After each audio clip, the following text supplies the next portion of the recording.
views and opinions expressed on the show are strictly those of the host and guests and do not reflect the opinions of LAP Productions and its affiliates. Good evening, everyone, and welcome back to Getting to Know. We are here again with Jason and Jay and LAP Productions, and going to have a good time tonight. Jason's brought a good friend of his and a guest, and hell, I'll just shut up, let him start out from there, and kind of go from there. It's your turn. My turn. No, thank you all for joining us tonight. I really am excited about tonight's show. Hands above the desk. Hands above the desk. Not that kind of excited. My bad. I just got to know Rebekah probably it's been about 2 years, I think. Got to do some acting with her and just getting to know her behind the scenes and being on set and everything else. And what an amazing, talented, gifted person. And tonight's show, as you know, is Getting to Know, and this is all about getting to know Rebekah. So if you can, Rebekah, please tell everybody just a quick little introduction of who you are, and then we'll get going. Well, hello, everyone. I'm Rebekah Erb. I am CEO of a local multimedia production company, Rad Entertainment. I also am the festival director to 2 international film festivals here in Logansport, Indiana, Midwest Action Fest and Midwest Horror Fest. And I'm an actress and all-around nerd and born in the Midwest and still sticking around here. And yeah, just excited to be here. Thanks, guys. Oh, absolutely. And I'm not. She's not had the displeasure of meeting me until tonight. So this could be pain. We're on an adventure. This is fun. Meeting new people. It's great. I'm always on an adventure. I always tell people I get about 13 personalities stuck in my head. 12 of them don't like me. It's always an adventure. So there you go. Yes. This is really really fascinating with me because I really was never around the movie thing until I got run around with Jason and gotten to know him. And then over the years, got more and more involved with it. And then we launched this LAP Productions and stuff. Till then, I knew nothing about it. So this is all new to me. And I got to say, the indie thing is, I'm enjoying the hell out of it. I pretty much turned my back on, you can turn on anything on Netflix. I'm like, they're all about the money. They don't care about the heart. And that's what part I love about it. The heart that you guys have in this is great. So I can't wait to see where this conversation goes. I'll play Thank you. Me too. I love your new appreciation for the indie scene because a lot of people don't really take the time to get into the projects and know the projects. So that's awesome that you were able to step aside from that, normal blockbuster way of thinking and seeing for what it is just a lot of heart and passion and collaborative work. And yeah. Yeah, it's definitely got a lot of heart and passion to it. That's like I said, that's what got me. And I love small business, always have. Even before we did what we're doing here, what we're doing, I support small business. Like the winery we just went to yesterday, it's a little local thing. We had never heard of it, so we just stopped by. Now we won't be promoting it, talking about it. But it's that's where the heart of this country is and where the heart of people is. And to see people's hopes and dreams to come alive like that is amazing. So I mean, Jason's got me filming little skits now every once in a while, and they're like, don't you know how to edit? I'm like, hell no. It is what it is. That's awesome. Yeah, it's a fun time. We're having fun with our production company. Let's talk about Rad Entertainment. We had Tom Commissar on as well, and I know that he does some of the Rad Entertainment. So let's talk about Rad Entertainment, how that became and who's all involved there. Yeah, so I'm going to pull up. So it started as a YouTube channel, I think, back in 2016. Tony Walters, the owner and runner of Rad Entertainment, it all started as, movie reviews, video game replays, and I ran a show called Spoiling Dead where we talked about the latest Walking Dead episode, and we met up with Daniel Murphy. Tony knew Dan before I got to meet him, and he came on our show for Spoiling Dead, and he never left ever since. And he is part of our family and definitely got us into the whole scene of indie filmmaking and the horror scene for sure with HM&M Films. And we started with Blood Moon River as like co-producers, coming in very much later into production, and that was my first acting role in the indie scene. And yeah, then we went on to a lot of fun stuff. Slaughterhouse and Dolly Deadly, which is where I met you, Jason, on the set of Kill Dolly Kill. And yeah, where our true passion lies is definitely like film and entertainment. And we're like, why not? Let's make the flip from, the YouTube channel to actually doing like our own projects. So at the beginning of this year, we made our like official team with department heads with Tom Kamazar. We love him. He's one of our writers and music guys, and Adam Gundrum, Bryce Hardesty, Constance Medrano, Daniel Goad. I said Tom Commissar, Daniel Murphy, Derek Worley, and yeah, I'm really hoping that I'm not forgetting anybody. We have an amazing team, and it sucks that, we started all of this at the beginning of the year, and the year has been such a crazy, crazy time so far. But yeah, it's been a really fun ride, and we just we're in post-production for Idol Girls. So yeah, it's been luckily like a great year for us. So even despite everything, but Yeah, with all the craziness going on. Yeah. We'll just leave it at that craziness because I'm not going to. Yeah, craziness. Let's not get into that. No Let's talk about fun stuff. Yeah. We're talking about having fun and making movies and doing things that are cool, not social things. Yeah. Leave me alone. I mean, it does. It does play a role when you're filming and when you're doing things. Oh my gosh! That. Yeah, absolutely. I was privileged to have a small role in Idol Girl, and I can't thank you enough for that opportunity again. That was so much fun. But it's different on set now than when we were together, doing Kill Dolly Kill, and it just then when we were in Florida together shooting with Scott and Jim and those guys. Yeah. It's just it does take a little bit out of the whole camaraderie, but it's still there. It's still fun. But yeah, this whole COVID thing does impact it quite a bit. I wonder how many movies are going to come out with people actually wearing a mask through the entire movie. Not the people in the audience, the people in the movie. Oh yeah. Yeah. Yeah. Social distancing. Yeah. Stop it, Jay. Stop it. Set is like such a different experience with everything going on, and luckily cast and crew were all just fantastic people that respected each other, and we all kept it as safe as we possibly could. And luckily, it was just a small cast, small crew. I mean, on the fourth day, it was a skeleton crew at that point. And yeah, we're just really thankful for being able to work with amazing people, especially with like you, Jason. Like, it was so fun being able to have you in that day from like Kill Dolly Kill, then Devil Music, and then even this. Like, I feel like I get to know you, a little bit at a time from each role, and it makes it all worth it, It does. It does.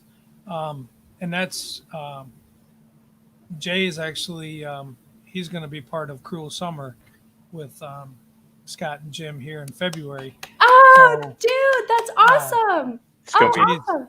Jay's going to get to see, behind that it has that title of indie filmmaking and that, but to me, it's a whole lot. I enjoy it for the people. I mean, yeah, it's fun acting and it's fun being a part of something, but it's the people. It's like a family. It's a fun thing. It's a fun thing to do. There's no egos. Nobody's better than anybody, and it's a fun time. And that's what I enjoy most about filming in with this stuff with you guys is it's so amazing and it's so much fun to do. Well, that's one of the things when we was talking with Tom that I was pointing out, that I know in any industry you're going to have people that are very self-centered and all that's cutthroat and all that things.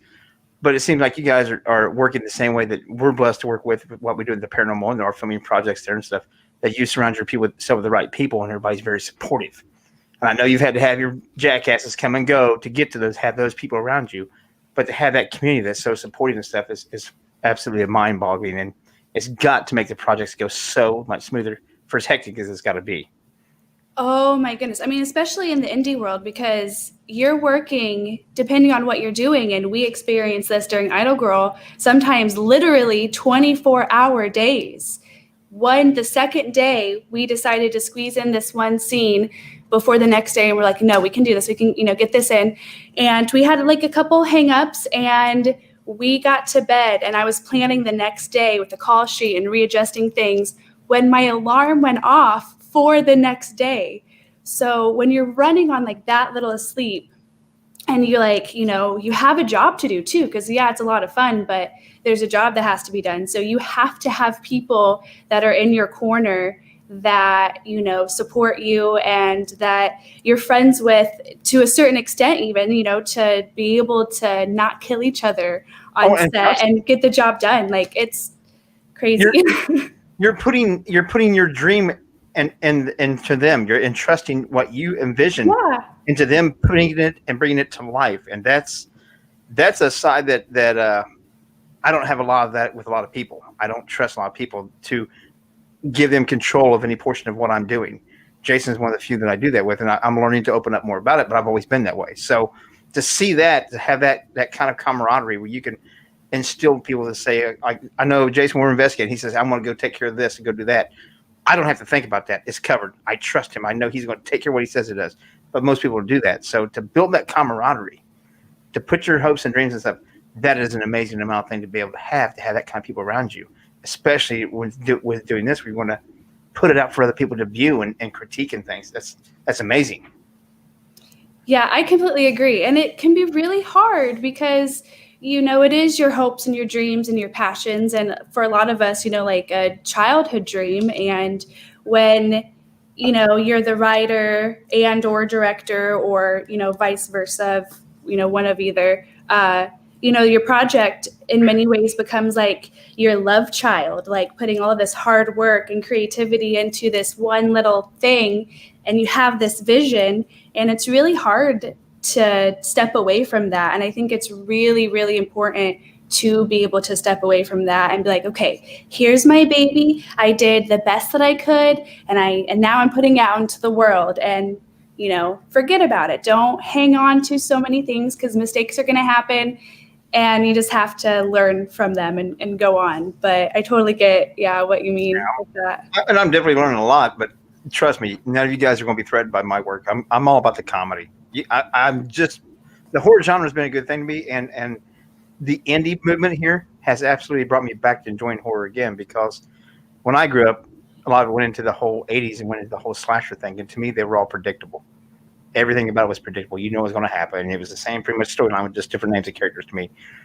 Indies have totally changed that. There's so many people with such an open mind doing so many different things and not stuck into a set genre. And it's amazing what you guys are doing and how you're opening up to that stuff. And it's just cool in hell. I'm enjoying it. It's brought back a lot of humor to me and a lot of fun stuff that I thought was dead and gone. That's awesome. Yeah. That's good. Let's talk about Idol Girl. Idol Girl that's your baby. That's your script. First of all, what prompted you to write the script? And what gave you what word am I looking for? I want to say courage, but what gave you that gumph to put it all together and be willing to put it out there and do this? Because this is your first, you've acted in movies and things, but this is your first writing, directing, putting it out there. So. Yeah. I wrote this about 4 or 5 years ago, probably going closer on to 5 years. And it was a dream. I don't know if it was like a night dream or if it was just like one of those really weird, vivid dreams. Because I just sometimes will zone out and I have like these daydreams. And that may sound absolutely bonkers, but I don't know if you're familiar with That's So Raven. It's almost like I kind of just like have that look that she does, and I kind of zone out for a minute, and then it's just like, oh, there's like a fun little story. And I don't remember if it was one of those, but the next day I just kind of, I don't know, it was just one of those really easy stories. And it's definitely different. What I wrote 4 years ago is so different than what we came to film. A lot of thanks to Dan Murphy and Tony Walters for like being in the writer's room with me and us like bouncing ideas back and forth. And definitely Jaron Spencer too. He brought a lot of realness to the characters and a lot of humor. He's a very witty guy. So Jaron's another writer. But we were working on Parallels, which is a collaborative film with Condog Films, which is Constance Medrano and Daniel Goad's company. And we're all set to go. And then, of course, the whole craziness happened, and we were, for everybody's safety. And it was just a really big project, a big crew, a big cast. We had to push it back to 2021. And then things, seemed to start getting better. And we're like, okay, what can we do this fall? Something quick and short and, easy that we can, pop it out. And we all threw in some scripts and we all read them. And we decided that this year for what we're doing, Idol Girl was going to be it. And so we all just put our heads together on getting it together. And we're in post-production now. The premiere is December 18th. And it's been a crazy, crazy ride. Oh, I bet so. I couldn't imagine. Imagine. And the editing thing, that's something that just really brings it all together. And now, do you have someone else doing the editing, or are you very involved with the editing? I'm very involved with the editing as far as when we get to the point to where like is more hands-on. Tony Walters is our editor, and he's really fleshing it out. So once he gets like that good, the in-betweens and everything meshed together, then I'll kind of go in and, give my input and everything. And he likes, like, I really know his style, and from working with him for so many years and all of that stuff. So I know all the great things that he can do, and he knows me really well. So he already kind of knows like where my head's at with everything. So I'm so thankful for the team that I have, because it's been just a great experience even in the editing room. So that's gonna be awesome to have people all like that, because like I said there, once again, it was you wrote it, so it's your dream to have that many people understand what you want to go with it and how you want it to flow is phenomenal. So for the lack of a better way to put it, me and Jason are pretty much just a cluster screw up when we do. It was like one of us pumps up the idea and was like, hey, but what if we do this too? And next thing we're filming it and it's like, oops. That's the best way to do it. Like, that's the indie world. Like, that's totally how it was on Idol Girl. Like, I tried to be as prepared as I was, and I totally thought I was more prepared than I actually was, which is the whole thing was just a crazy big learning experience. But even like, that's what I love about the indie world. You get an idea and you're like, okay, do you think we can do this? It sounds crazy. They're like, yeah, it's crazy. Let's do it. Like, that's the best part of the whole thing. Like, we have people work with us like, what's my lines? I'm like, we have no idea. Wing it, dude. Just ad lib it as you go along. Make it happen. Yeah. But that's where I come from, though. I come from more the comedic side of it. I want to laugh about everything. I'm the bad guy that laughs about almost everything. I laugh at funerals and get kicked out. Oh. Oops. But I can't imagine getting that many people together and trying to do something like that. It's got to be absolutely nerve-wracking sometimes. Being that you producing, directing, acting in it also. I had a small cameo in it. I was one of those directors. I was like, I have to have like a tiniest little bit. So yeah, I play, actually, I'll just let it be a surprise. I don't know. I play the gas station clerk. It's really not, it doesn't need to be a surprise. I play the gas station clerk. So yeah, just a small thing, but. It's kind of like I said, back when I was still into horror movies and stuff, my favorite was Alfred Hitchcock. I just thought he was just one of the greatest of all times. Oh, for sure. Because that's where, to me, where the slasher movies, they showed you all the gore, where to me, he left it more to your imagination. And sometimes your mind's more twisted than what really happened. You can imagine how she looked being stabbed in the shower, even though they never showed her being stabbed. In the 80s, they showed all the stabbings. So it left you nothing to play with in your mind, nothing to build up your own fear. So that's what I always liked about his style and stuff. But that's a different time, a different way, and it's progressing. And I thought, and then Jason introduced me to indie filmmaking. I'm like, oh, wait a minute, there's people still got imagination? Holy shit.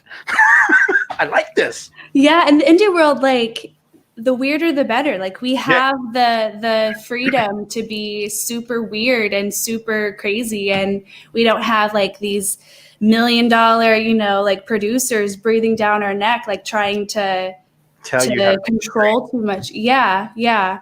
It's a really funny thing. And the best, maybe not the best, but the indie film, and it's very large scale indie that comes to my mind when I think of just like crazy, is Swiss Army Man. Have you guys ever seen Swiss Army Man? Nope, but I'll be looking it up now. Oh, you have to. Swiss Army Man. It has Paul Dano, I think Paul Dano and Daniel Radcliffe.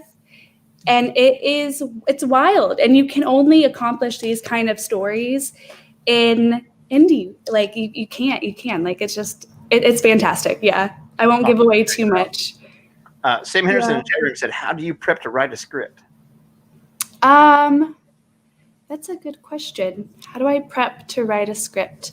Really, it's a lot of Waffles and Gilmore Girls.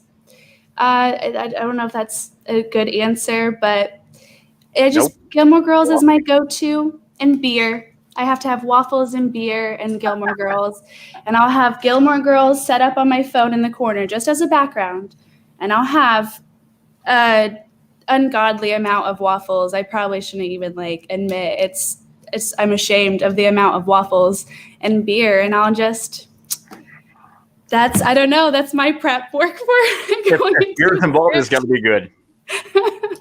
There's nothing wrong when beer gets involved, except for my ideas. They get bad. I grew up Jackass before Jackass come along, so really bad, really great bad ideas. Really great bad ideas. Those are the best kind. It's just there has to be, with like I said, with trying to write, produce, direct. I mean, there's so many hats wearing at one time. Is there a point that you have to put the others aside to focus on one or the other, or do you have to focus on all the time? Yeah, it really does, because there was a couple scenes that I had missed out on because I had to handle phone calls for other things, whether contacting locations or contacting catering or whatever. So I would have to step out and handle those because I had to be handled. So that's definitely a good example of, sometimes you just have to take off one of the hats, and that still ties into, what you said earlier, is you have to have a team that you trust and that is in your corner, and that when you're not there, everything's going to be fine. And I definitely had that for Idol Girl for sure. I can't imagine doing it without the people that I did it with. I can't imagine, because it was crazy anyway, and they just made it. I mean, teamwork makes the dream work. So, yeah. Jason's famous say, what's your saying all the time, Jason? Come on. What's that? The saying you say about having the right people. Oh, surround yourself with good people and good things happen. Yeah. That's very poetic. I like that. Yeah, I didn't want to take your line, man. When'd you get in the show, man? I've been running my mouth. Hell, take it. That's not my line either, but you're the one I hear say it all the time. That and second. Oh no, wait, whoa. But the good part about the team that you guys have at RAD is also, like you said, you have to step out to do things. Tony running the camera, who's also editing, so he knows you. He knows what you're looking for. He's filming it. He's doing that stuff, so he knows what to look for when editing and how he shot it or how he filmed it. Then you have Daniel there, and he's all part of that too. And so, you've RAD Entertainment is a phenomenal group. I mean, you mentioned Constance and Daniel a few times. Constance, I mean, is fantastic with special effects and things like that. And then you've got Daniel, who's done a lot of different things with the boom mic and understanding how all that stuff works. And so, I mean, you have this group of people, and then you put Tom in there and everybody else. that you guys have assembled a fantastic group with Rad Entertainment, and I'm happy for you. I'm excited to see all the things that you're going to do. It's amazing. Thank you. Thank you. Yeah, I am beyond thankful for the people that we have on our team. I mean, the just sheer kindness that all of them possess is phenomenal. Like, they give hope to humanity. Like, they really do. They're the most understanding, most creative, most hardworking individuals that I have ever seen. Like, the stuff that like Constance like puts out, like her makeup, her photography, stuff with like Mooncat Crafts. I mean, and then like everybody else, like Derek has been, I think he has like 15 films that he's working on within like this 6-month, 8-month time frame or so. And I'm not too sure on that, but they're all grinding and they're an inspiration. Like, it's really great to not only have like kind, hardworking people like on your team, but then like seeing them do all the other stuff that they do with their companies and other projects. It's just like, yes, like, let's do this. It just like fills you with like that like motivation to like, okay, like we can do this, like even during like these crazy times. So it's great. Yeah, it's amazing to watch. It's amazing to see, not only the finished product, but then being able to see how everything is put together in the group of people that y'all put together. And it's just amazing. It's amazing. But to hear that though, what you just said with all that camaraderie and stuff, I like the one phrase you says, it gives hope, because there's so much negativity going on right now in the world. And to have people talking about positive things is what we need to hear more of. Because there is more of that going on than what people think there is. They get away from the mainstream media and see things like this and other podcasts that are out there and other shows that are out there. There's so much more of this going on. And to have people reiterating that and talk about it, that should give a lot more people more hope than all the negativity shit that's going on. Mm-hmm. You're inspiring us in other ways. Wow, that was nice again, wasn't it? Absolutely. Everybody's like, holy shit, Jason said something smart and nice.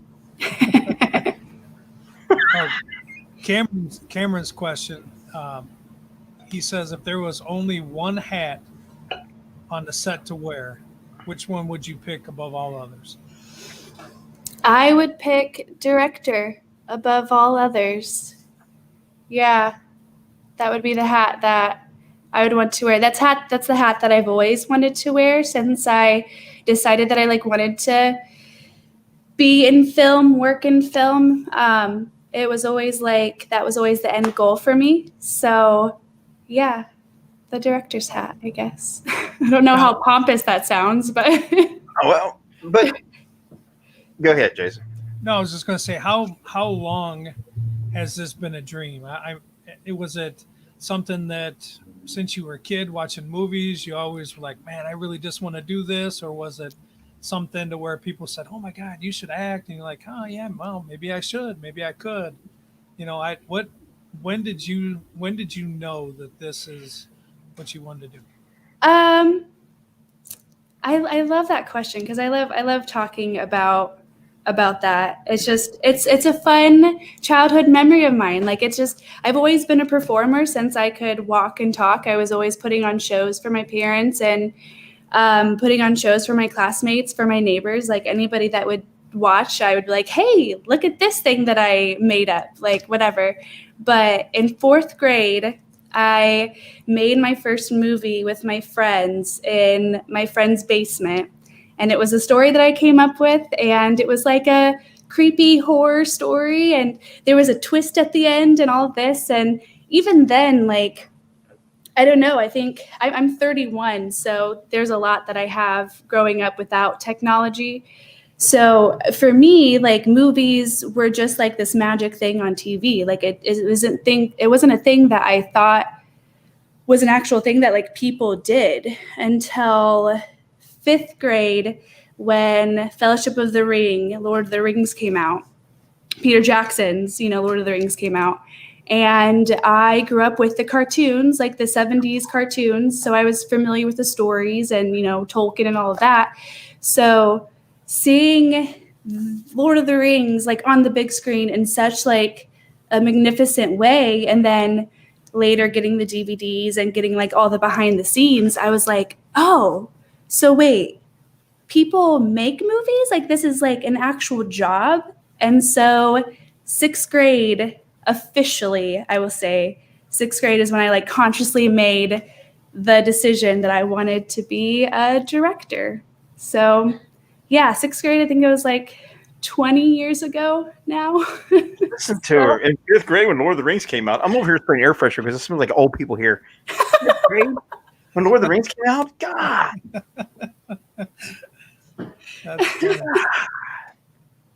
I'll be 53 in a couple months.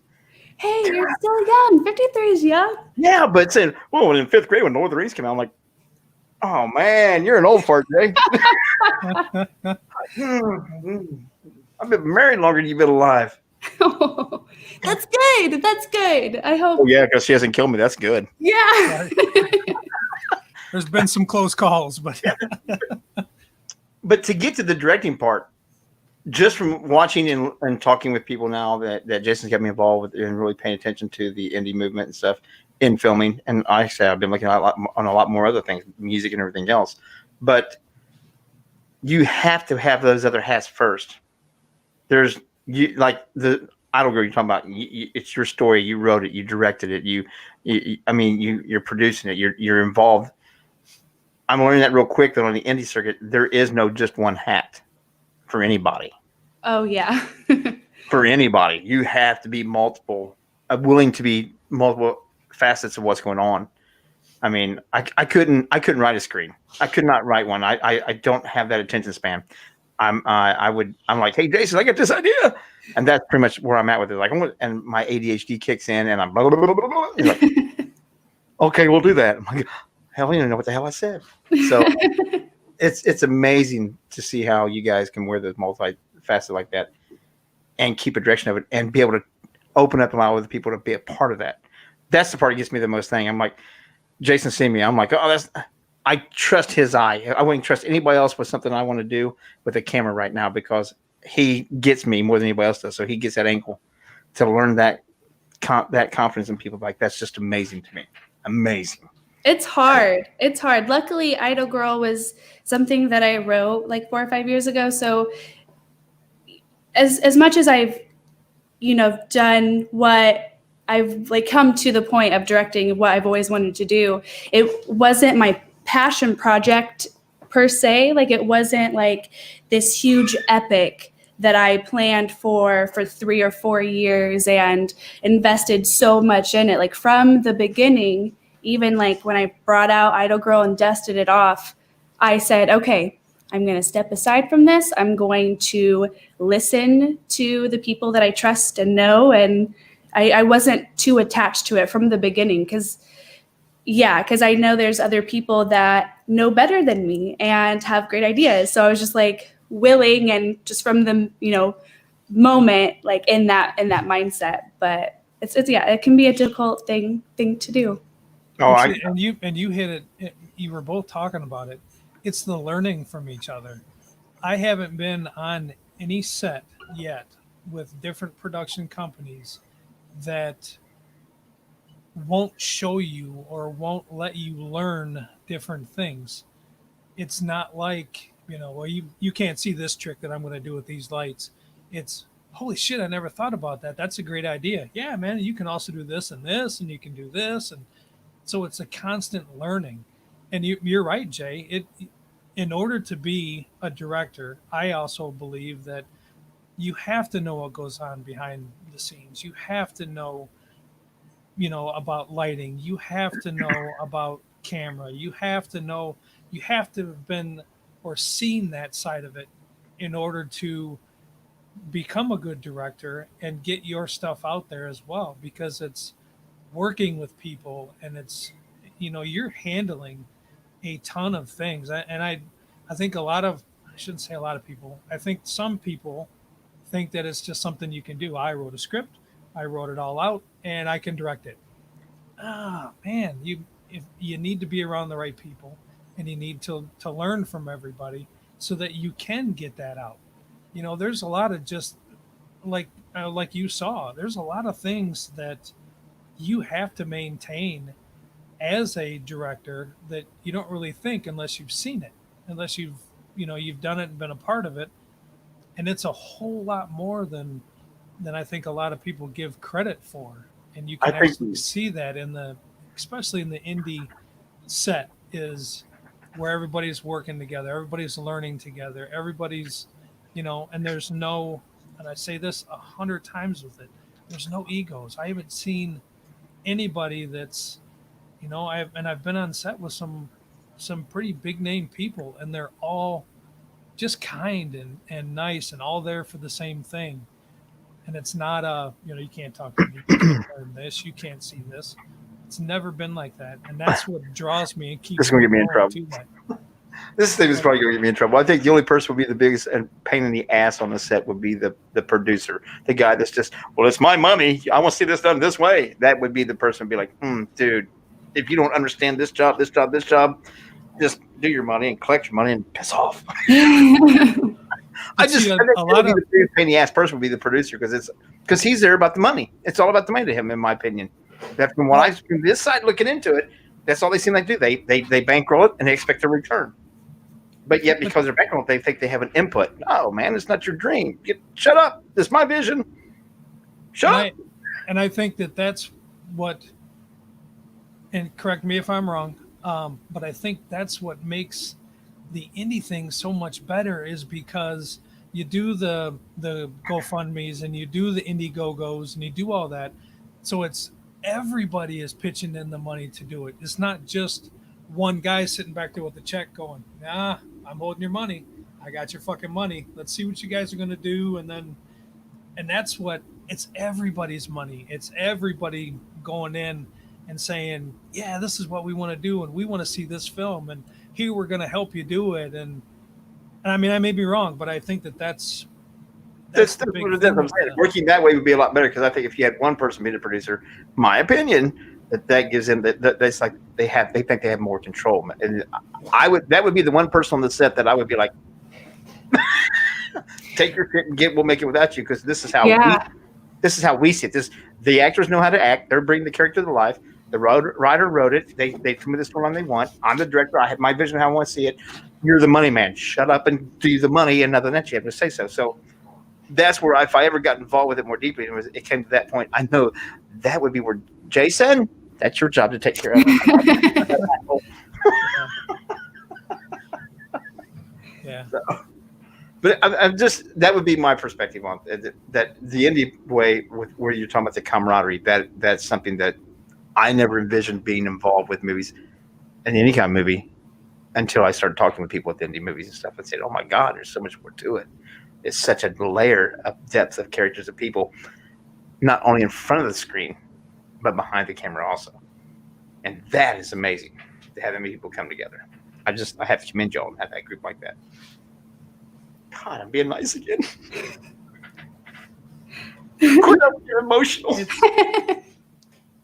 Yeah, I mean, to me, that's what keeps drawing me back is the people. The opportunity is there, and the opportunity is great. And to make movies has always been something that I've wanted to do. But it's the people. For me, anyways, it's the people. Mine's all about comedy. If you want to put a camera on it, go for it. I dare you. Yeah, the people make it worth it. Like, really, even the people that are maybe somebody that you wouldn't work with again, like, they taught you something, and you still had an experience. And anywhere you go, like, even if, again, like, you work with somebody that's great and you're going to work with them again, or work with somebody that maybe you wouldn't, you're always learning something. And yeah, that's like the takeaway for me that I really like, especially with Idol Girl. Man, was it a learning curve. Like, wow, like, it's great. It's great. And Jason, like, you hit on it earlier too, like, there hasn't been one set that I haven't learned something. And I think, if you have that mindset, okay, like, the next one, like, what am I going to learn this time? Whether it's a simple, like, camera work, or a simple, like, light thing, like, that's the cool part too, that I really enjoy. Yeah. Now, like I know Cameron Scott here. We talked with him, and I've met him a couple times now. And I know he writes all the time. Are you one of those people that have a bunch of ideas and screens back in the back, ready to dust off and bring out and say, "Hey, I've been thinking about this for." Yeah. He can film a movie a year and never get it all filmed, but he's got. Oh, I know Cameron. Like I love Cameron so much. He's one of my guys, and his writing is impressive. Like the stuff that he can just like push out there, and Tom too. Like it amazes me. I have some things in my arsenal, but none of them are finished. They're all like half written ideas that, I had a spark of, inspiration and some waffles, and I went to town. But I had a couple waffles and a beer, and all of a sudden I had a screenplay. yeah. I had a couple waffles and a beer, and all I had was a stomach ache. And see, that's what amazes me about it is when I start something, I have to try to complete it. With you guys, I mean, you guys have ideas and stories all the time with you and Cameron and Tom, and I mean everybody. Daniel, everybody just writes, and then they write a little bit, then they start something else, and they write. Then like, oh well, I'll go back to. Because I've talked to Cameron numerous times, like, I wrote a little bit on this one, then I wrote a little bit on this one. I'm like, how the fuck do you do that? It's amazing, yeah. It's called ADHD, man. Yeah, It's so great. You can focus on multiple things at one time and have no idea how you're doing it. It's so great. And like being able to work on multiple ones at a time, I definitely applaud Cameron and Tom for that, because they're all different. Like it's not like the same piece of the pie. There's a different story and a different element and just a completely different world from each script that they write. And I would love, as scary and funny and adventurous it would be, I would love to just be able to hop into their brains and look around for a minute. Ooh, I think it'd be fun. That'd be dangerous. That's a whole script. That's a whole script right there. Oh, for sure. There it Oh is. my gosh. Almost like being in their minds. I was like being John Malkovich. That movie came out, which I never watched. I don't watch a lot of movies until we got Jason started me on this. I've watched more indie movies now than in the last year than I could even think about any other big name budgets. That's awesome. It seems like they've all gotten predictable to me. I'm one of those people that my favorite is the psychological thrillers. Yes. I love what twists my brain, and I love it when they come out of the left field with something that I was not expecting.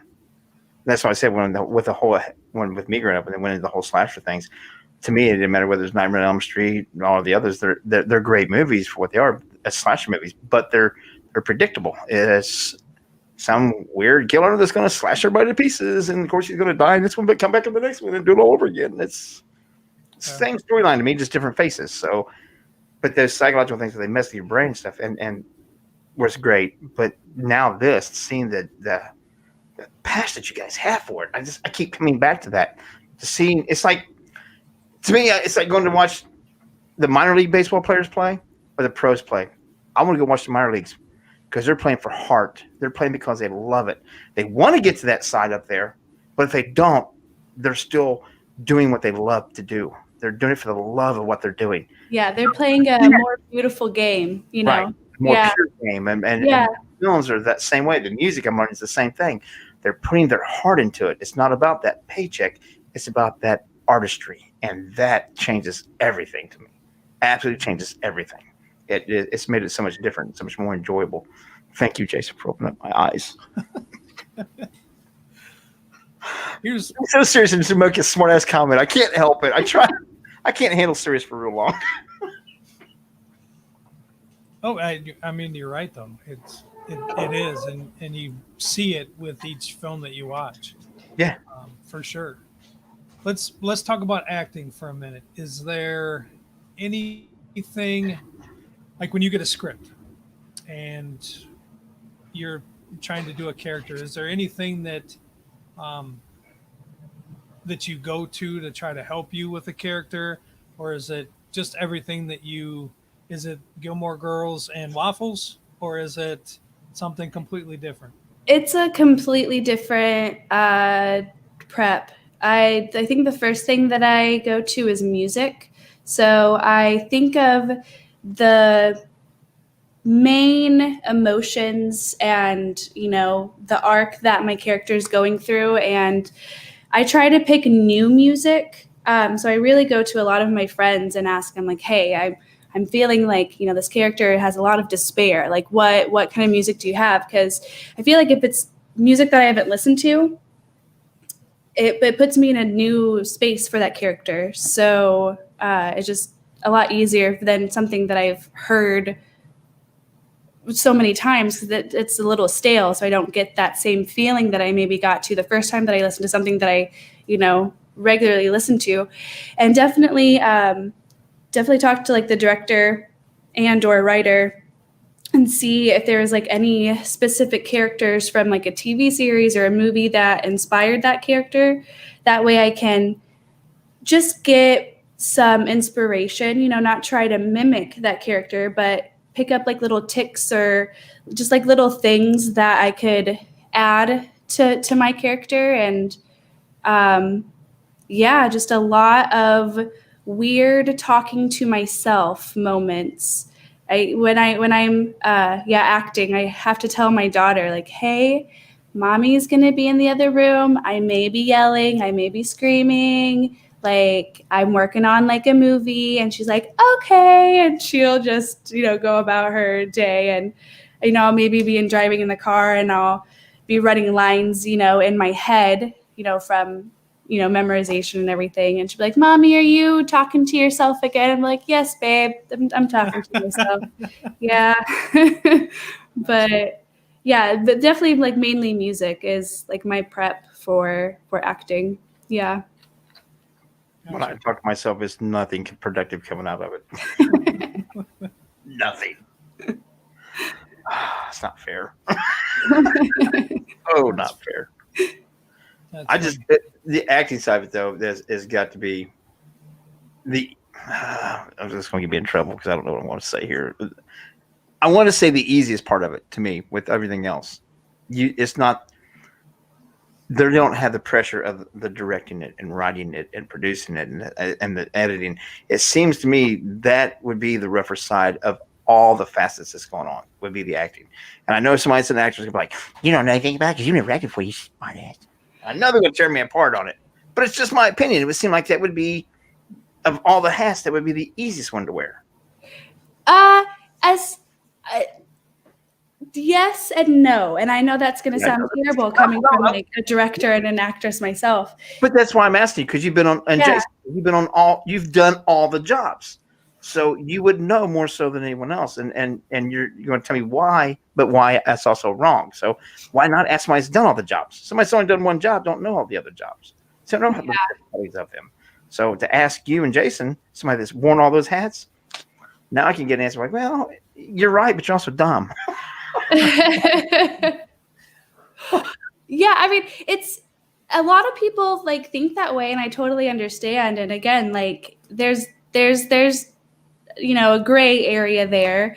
On day, talent, depending on like the project, there's less hustle and bustle for them. There's a lot of hurrying up and then waiting and just waiting for, for them to be called on set. But as far as the other aspects, being an actress or an actor, it's very emotional and it's very intimate. And you're putting a lot of yourself out there for not only the audience to eventually see like after the edit, but for everybody to see on set, like the PAs, the boom operator, the lights guys, like grip, like the camera operator, like they're all there watching you. And you put a lot of emotion into your character. And even though like I can't even say fake emotion, because if you're doing it right, it really is true emotion. You're hitting this other side of you that is really bringing up these emotions, and you're connecting with your character. And that still kind of messes you up. I don't know how it is for other actors, but when I'm done acting when I'm done on set back home after a very, very emotional character, I have to take a day to kind of realign myself, because my body is kind of like all over the place, because it felt like this emotion because like when camera was going, I was in this emotion and then cut, and then you're back waiting. Camera's rolling, you're in this emotion, cut. So there's a lot of up and down that takes a little bit of a toll on your body. And especially, depending on how close you get to the character, I think individuals like, and I'm going to forget his name. My goodness gracious.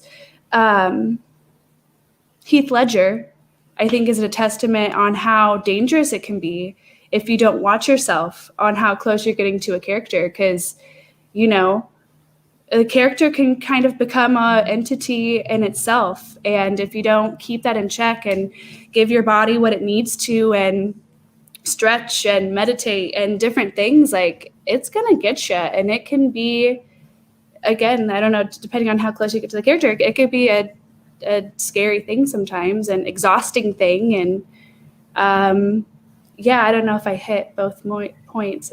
No, yes, you did. I'm a rant there, but I like asking questions like that because a lot of people are like, well, you know what you're talking about. But because of people like me who don't know what I'm talking about, we don't know if we don't ask.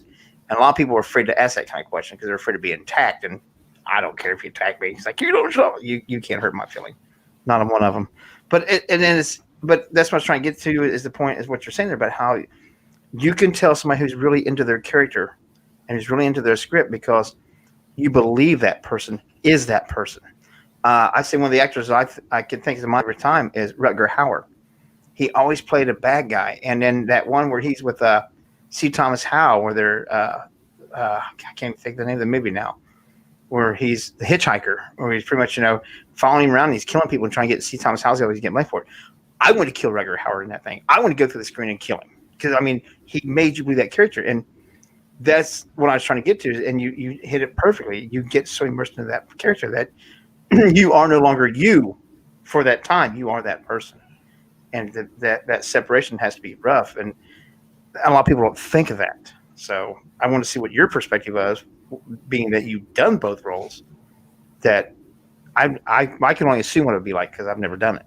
You've lived it, so you know what it's like, and to have that experience, and you can portray it more than what I can. I'm just like, well, I would assume. Who cares what you assume, jackass?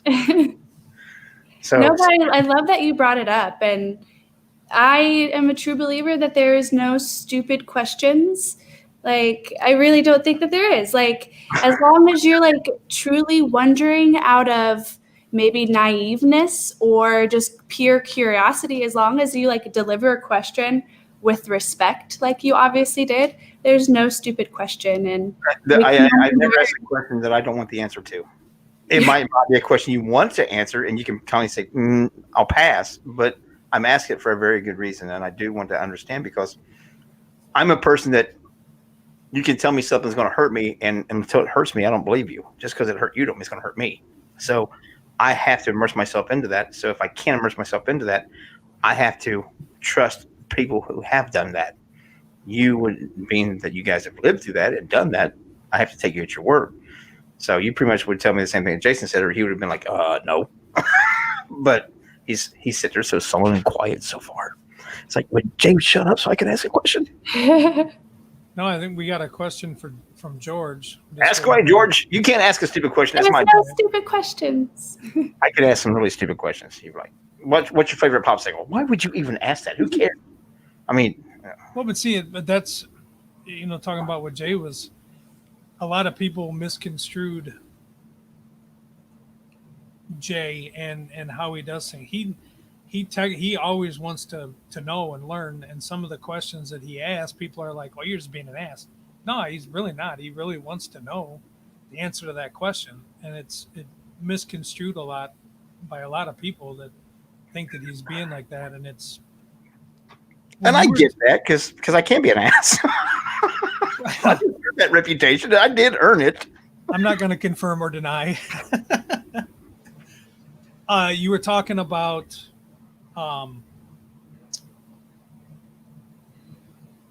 Okay. You were talking about becoming the character. What has been your most intense role as an actress where you needed that time to decompress and get back to Rebekah, mom, every day from this character who is obviously not you? That would definitely be my role in Brittany Blanton's The Manger that I did last year, and they released on Concept Media's Season's Greetings 2 anthology. And yeah, that was a very, very emotional character, and we shot outside in a barn, and it was freezing, and I had a scene where I wasn't covered as much, and not only from like getting in mindset for this character, and which is just hits a lot of despair, a lot of turning to alcohol and substance abuse and all of this, and then to like kind of fighting the elements and still like allowing myself to feel the cold but not too much, and it's like this weird like back and forth because it was really cold. That was definitely my most challenging role, and Brittany was an amazing director, so great on set and so understanding, and was like really there making sure that I was okay, and her writing's amazing. And that was a fun project. But the day after was a whole day of cuddling with my daughter and watching cartoons and trying to realign and get back to real life. I love that when your go-tos when you come back from it is cartoons. That just because I'm a cartoon addict.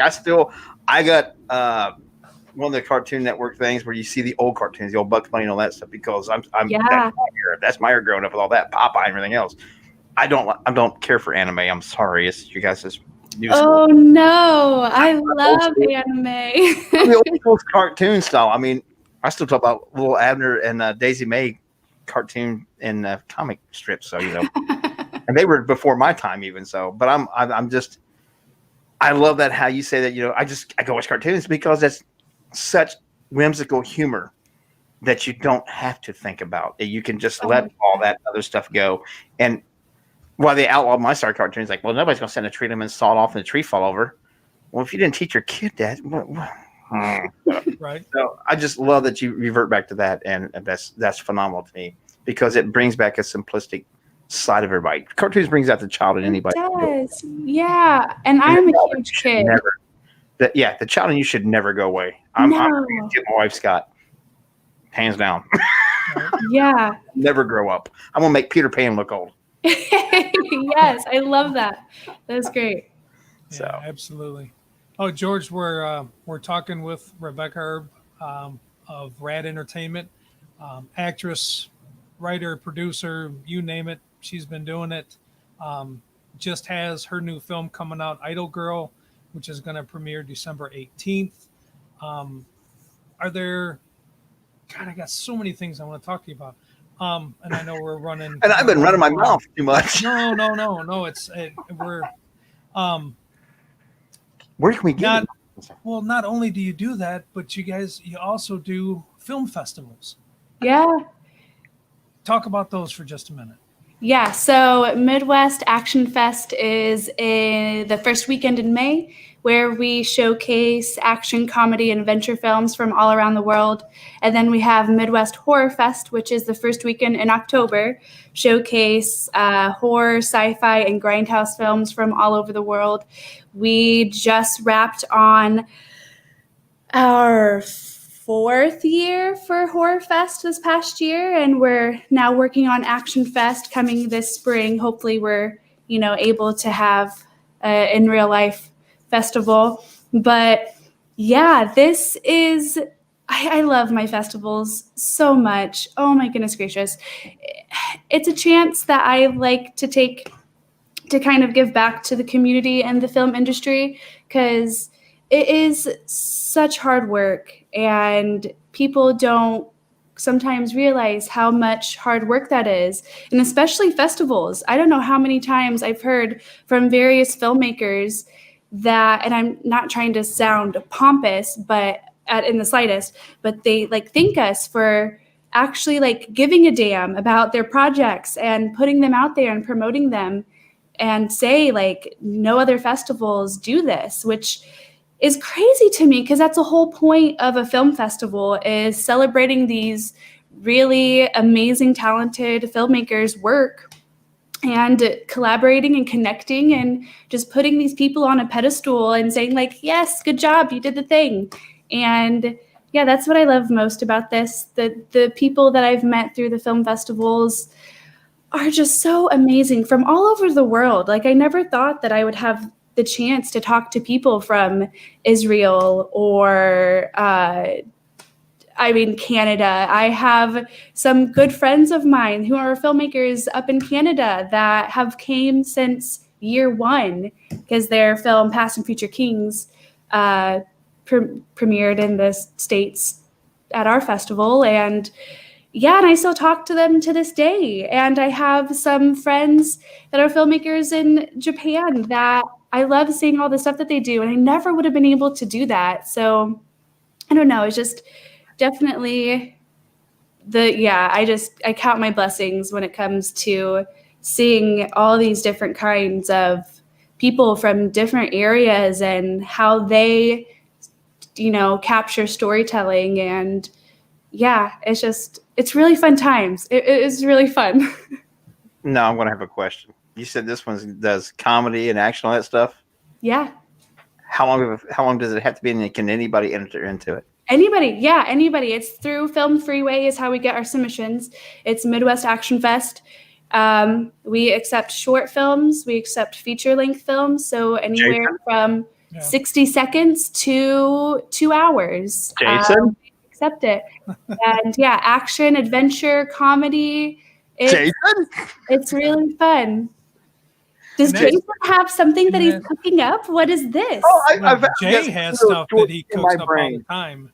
Yeah, it's a they're little comedy shorts, and a lot of them are spoofs of what we do, and along with the paranormal and things like that. So I've actually got a little spoof series in my brain to do. I just get mad at getting people together. But Jason, I love it. Can we get a little short spoof together? What's it going to hurt to submit? 2 or 3 minutes long. It can't hurt. I love it. All I can do is a commercial break to make people laugh. We can put that together. And that's what I like about this is you do out a challenge. you take everybody's submissions, and you take everybody's stuff and you put it out there, and if I'm saying this right, you like run it continuously so that people have something that they can come in and watch. You also do panels to where people can sit and talk just like this with I want to go. People that do all this stuff. Oh, we're going for sure. I want to go. My thing is usually either work or another project is usually in the way from coming. Otherwise, we'd be doing this all the time. But I think it's great. I think it's great that you do it in such a nice small historic area and bring people in that normally wouldn't come into that area. And do you still do it at the State Theater, or are you guys?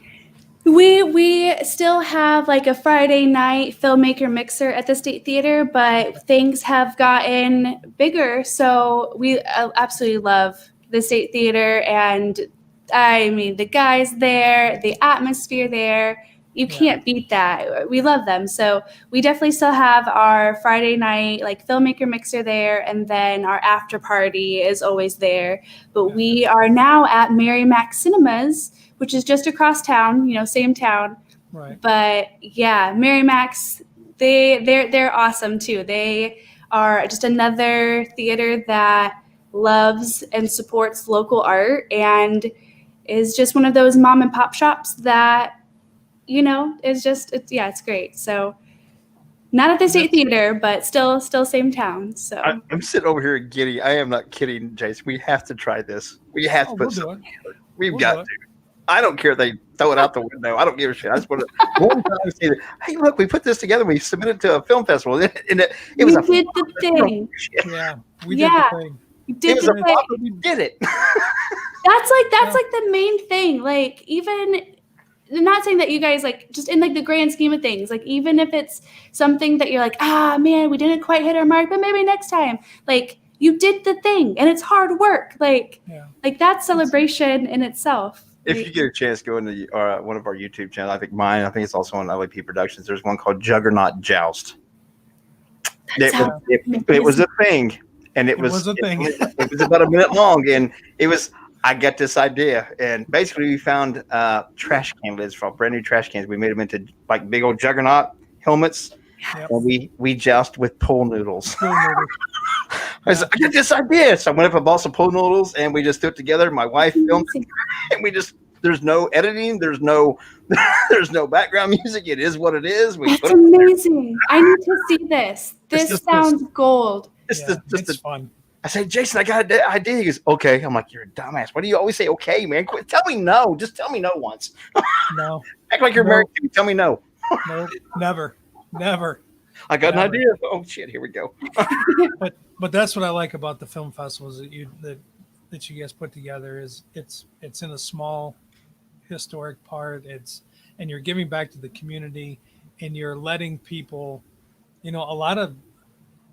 it's cool as hell to see your stuff on the big screen. It's just, like you said, I did a thing. I did it. And to give people a platform to be able to do that, and to give them a platform to say, we showed this at the film festival. And I think that's great. I truly support that 100%. And I think it's awesome. I think it's great what you guys are doing. Thank you. Yeah, being out in the Midwest, it's hard being a creator because, if you're not a farmer, I've said this a million times, but if you're not a farmer, nurse, or a teacher, you're not taken very seriously. And there's absolutely nothing wrong with those professions. But yeah, I think one of the big reasons that we started the film festivals was to bring the art of film to the Midwest and to Logansport and these small towns to show people that indie films is not what you think it is. Like it's just, bringing a new light to people around here. And yeah, it's been so fun. That's so awesome. Fun. Well, let's wrap this up with, how can people find you? How can people find the things that you're doing with Rad Entertainment, with just you and what you're doing, and Idol Girl, your new film, and all that? So just plug yourself away here. Okay. So the main thing to see a lot of Idol Girl stuff is our Facebook page, Rad Entertainment. And we have this super secret club, this group on Facebook called Rad Street Team. So if you join our Rad Street Team Facebook group, you can get exclusive looks on all of our projects, not just Idol Girl, and just a lot of fun things and discussions going on in there. As far as me personally, from Rad Entertainment things, festival things, to my acting stuff, kind of a peek behind the screen. I'm at Real Rebekah on Instagram, and that's REEL, the film Real Rebekah. And it's REB. I guess my name's down there. You can see how you spell my name. But yeah, we're mainly on Facebook. We're going to be doing some shows on YouTube while things are still, kind of somewhat slow for us. I guess that's really not a true statement. Things are always busy. But yeah, YouTube, Facebook, Instagram, all the things. Awesome. You guys got to go follow along and see what all they got going on. And it's been a pleasure meeting you tonight, getting to know you and putting up with my questions. I know I asked some weird ones and stuff, but that's because like Jay said, I truly want to know the answer, because there's no other way to find out. Like you said earlier, whether we find out an answer. If you don't ask a question, there's no dumb question. So absolutely, I'll ask that question. Absolutely. One of my favorite quotes, I'll say real quick, from my all-time favorite book is, you give a man an answer and that's all he gains is an answer, but you give a man a question and he looks for his own answers. Right. So you had a question and you're looking, through. Looking for my answer. Trust me. Yeah, there you go. Thank you I so love much that. for taking the time out of your night and joining us and stuff here on LEP Productions. Like that cheap pop? I do. This is lovely. You guys are awesome. I'm starting to sound So professional. So Yeah, that's Yeah, we can't thank you enough, Rebekah. And Of course. my God, I hope the world for you guys. You're really doing a lot of great Thank things. you. I can't And, wait to see the movie. I'm honored to be a part of that with you guys, and Me too. anything that we can ever do for you guys with Rad or with the film festival or anything. Yeah. Just let Yes. us know. Yes. Come hang out and do stuff with us. No, I'm gonna get something together to submit, damn it. I'm telling you. Yes. That'd be Absolutely. awesome. Jason got this. You started this, Jason. This is your fault. We'll put something together. But Got to. I look forward Again, to it. thanks for joining us on a Sunday night. Thank you. I hope everything goes well for you at the premiere. And I can't wait. I can't wait to see either. the movie. I'm excited. And my poster. Yes. Don't forget my poster. Definitely not. Definitely Also- not. I'll send you a poster of me. I already got one of those. Well, we thank you guys for all joining us and stuff. And like I said, go follow along with everything that she's got going on with and Rad and them. They got some cool things coming up. Make sure you follow along and tune into everything and stuff. And we thank y'all for listening to us. Jason, Rebekah, thank you guys again. Where we get the hell out of here. See y'all.